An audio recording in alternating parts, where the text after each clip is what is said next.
আপনি যদি কোথাও অপমানিত হন, কোথাও ব্যর্থ হন, সেই কথা সবাইকে বলতে যাবেন না।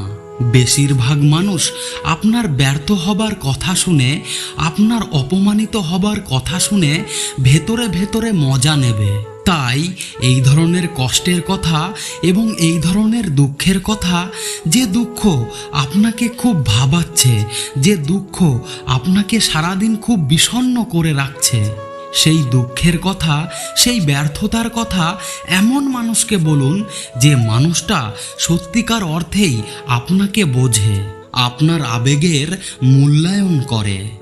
যে মানুষটা আপনার দুঃখে দুঃখ পায়, যে মানুষটা আপনার কষ্টে কষ্ট পায়। যদিও এই ধরনের মানুষের সংখ্যা সমাজে খুবই কম, আপনার এই কাজটাই করা উচিত। মনের কথা, খারাপ লাগার কথা তাকেই বলা উচিত। যে মানুষটা আপনাকে বোঝে বা উপলব্ধি করে, সেই মানুষটাকে মনের কথা বলে শান্তি পান।